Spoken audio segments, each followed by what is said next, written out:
show you some of the latest YouTube algorithm updates.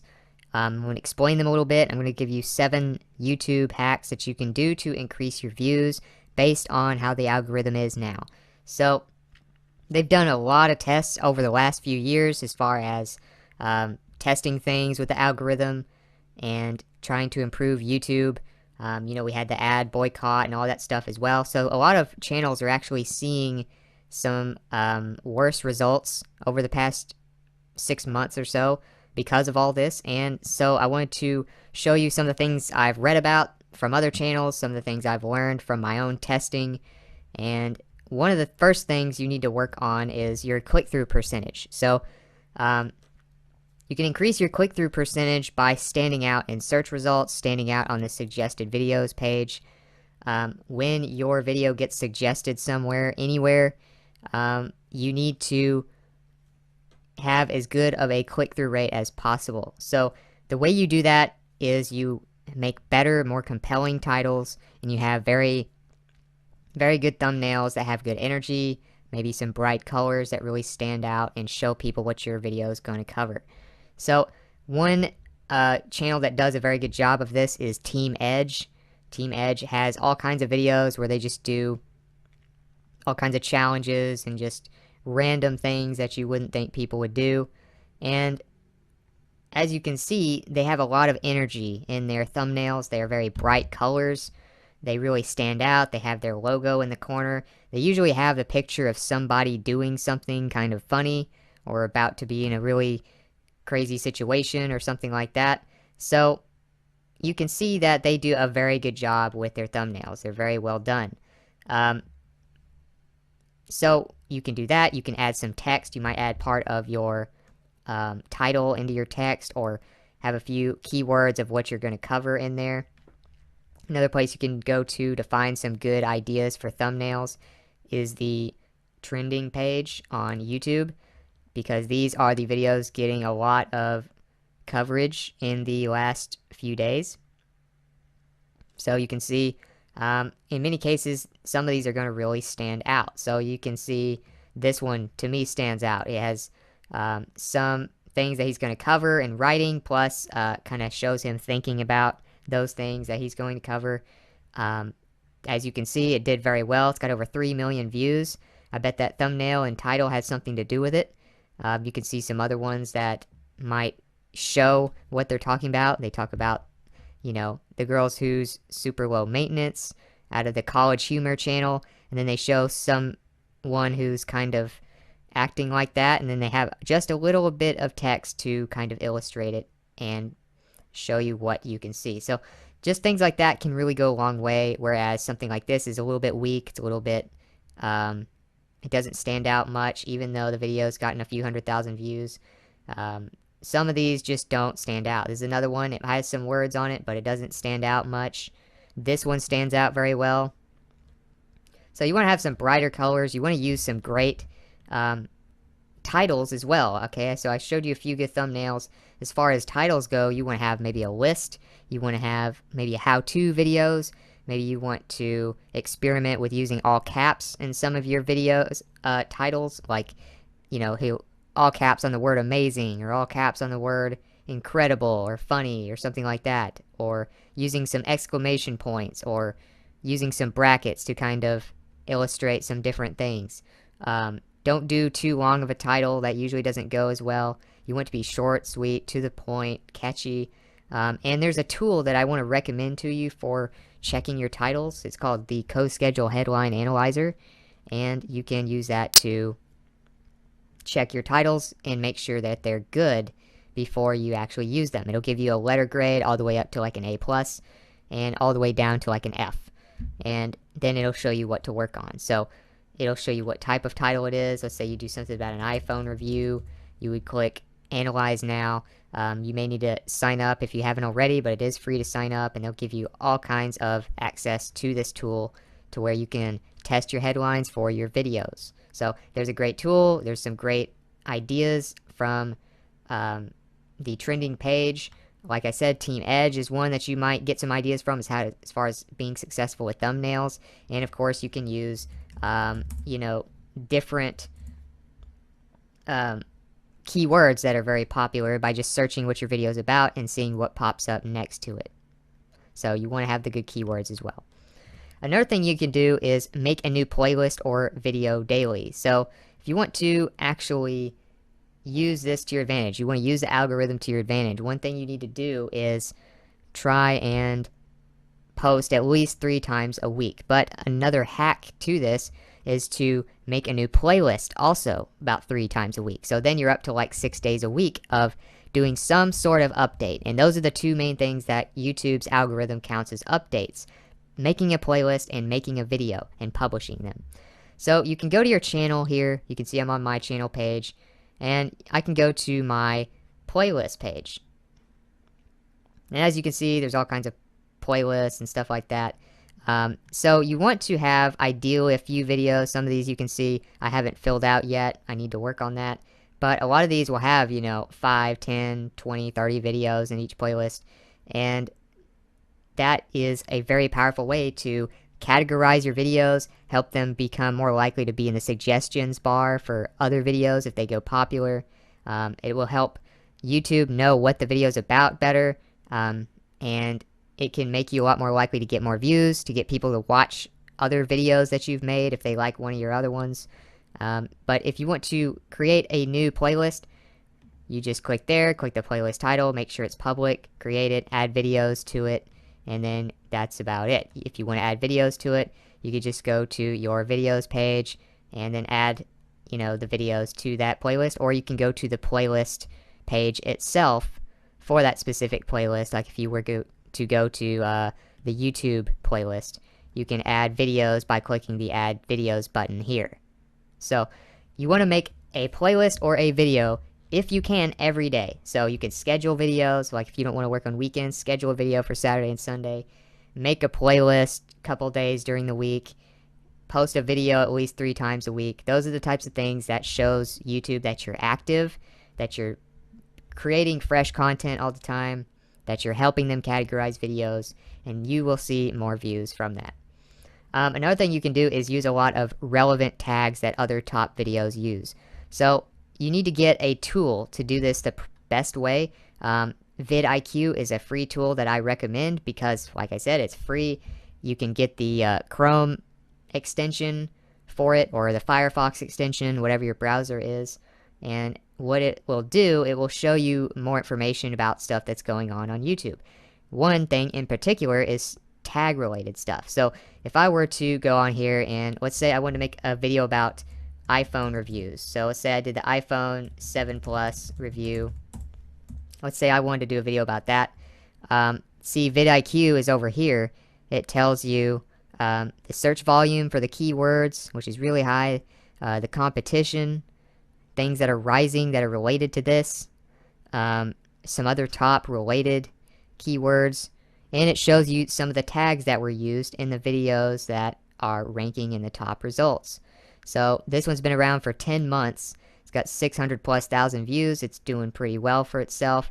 You could just copy the tags to your clipboard by clicking that little paperclip there and use those exact tags in your video when you publish it. So then you can add, of course, your own tags on top of that, and you have 500 characters as your limit to how many tags you can do. So typically you can fit in about 20 tags or so within a 500 character limit. So you got 6 right there. You got a bunch of them right here that you could copy to your clipboard by just clicking the paperclip.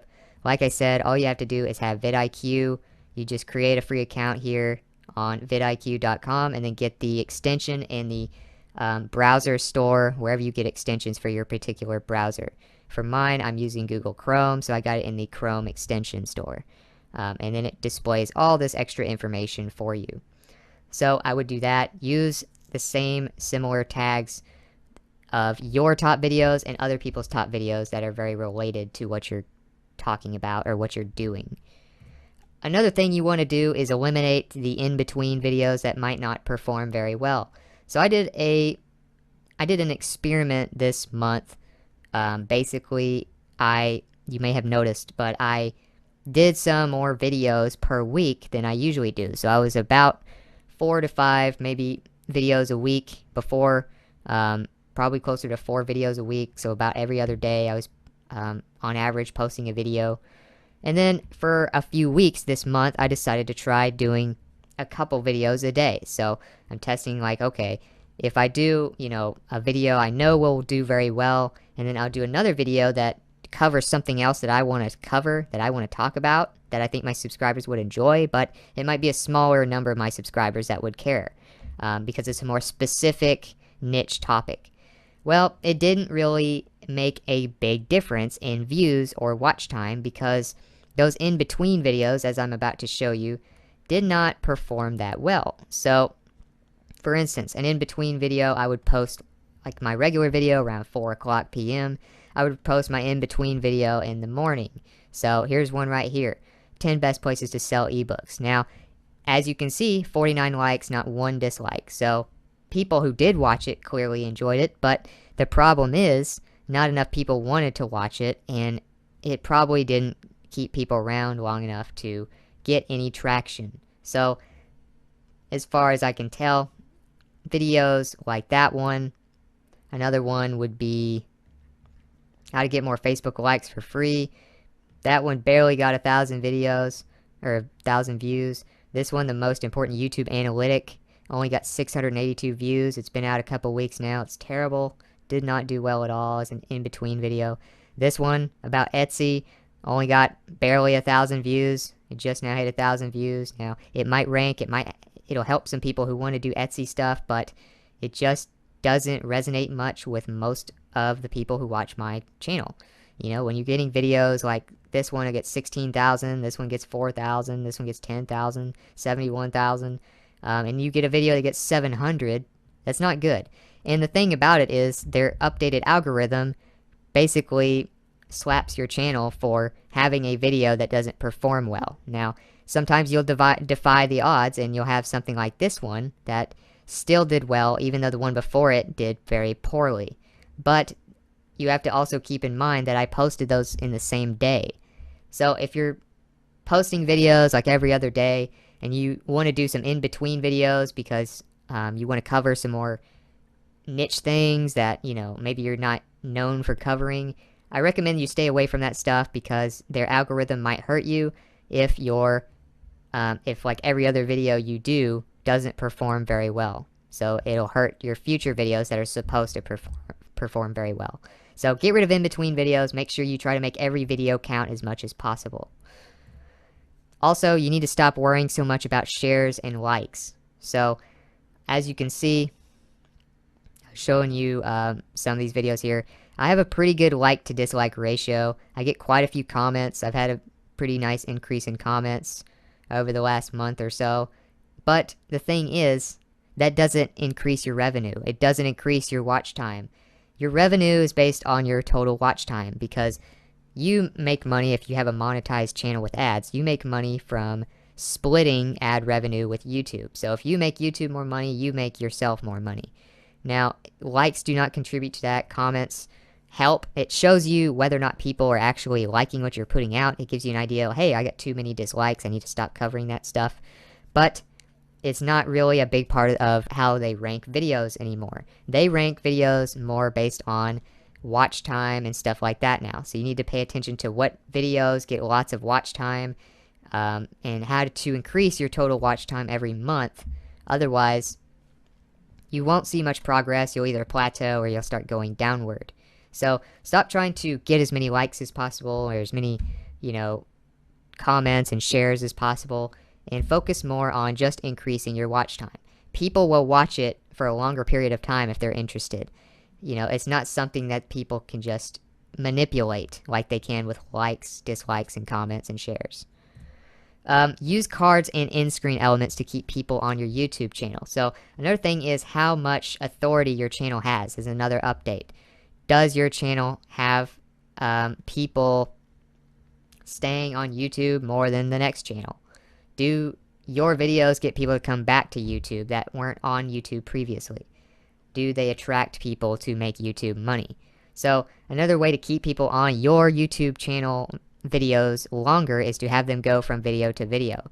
And the fastest and easiest and most convenient way to do that is through cards and in-screen elements. So if you're making a video, you know, this will help your view duration and things like that as well. But when you're making a video, you also want to use your average view duration per video, which is what this is, and it will allow you to know when you should post, you know, maybe your second cards. You could put your first video card that's related to another similar video. You know, you could use, I would recommend you use videos from the same playlist as your card videos, and then you can have up to like 5 cards per video. So you can put your first card, I'll show you right here. Remember that though, 506 view duration. So if you want to add cards to, let's say, this video, you just click edit, go to cards. You might want to pause it just so you don't have to listen to yourself talk the whole time or whatever your video is doing. But you can put your first card here at 0, 0. You can literally add a card right here. I would recommend you do video or playlist. And then you can do one that's maybe related to whatever this is about. I'm not going to go through and do specific cards. I'm just showing you how it works right now. So you can have up to 5, as you can see here. You can create templates. That's another perk to having vidIQ. That way you don't have to redo this every time. You can have different templates for different playlists or different categories. But you want to have, if you're going to use one there, you want to always have one of your first or second card right before your audience typically leaves. So as you saw, right now my average view duration is 5 minutes and 6 seconds. So about 10 or 15 seconds before that, so let's say like 4:55 or 4:56, I would do a card and do it to a video that they might enjoy even more than this one, or just as much as this one.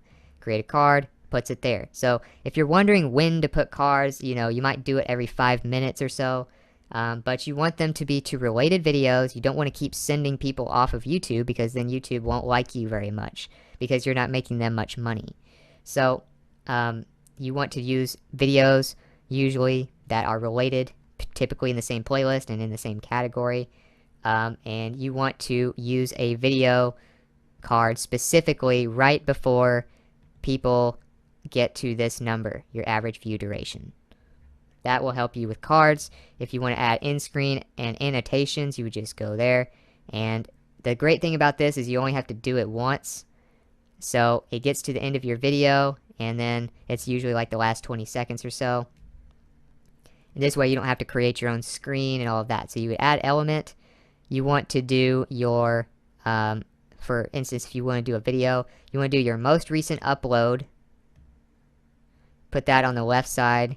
You want to do best for viewer, put that on the right side over here, and then you want, and then, you know, it's up to you. You might even do a subscribe button as well. But as far as that goes, typically I just do, because you have a subscribe button in multiple places already, I typically will do most recent upload on the left and best for viewer on the right. So that's another way to make sure you save the changes, but that's another way that you can get more views on your other videos and capitalize on building your authority, which will really benefit you and give you more views and income in the future. So also you want to stop ignoring your analytics. Analytics is what helped me grow my channel finally after screwing around and not getting anywhere for the first year or two on YouTube. You have to be checking your analytics. Like I said, watch time is pretty much everything right now. And as far as how their algorithm works, if you just keep increasing watch time, you'll increase revenue for YouTube and you'll increase revenue for yourself. And they'll keep driving traffic to your videos as long as they keep performing well. You do want to make sure you have, you know, a decent like to dislike ratio. You want to have some comments. You want to have people sharing your videos. That's just kind of for you to take in. You don't need to worry so much about trying to get more likes or trying to get more comments, you know.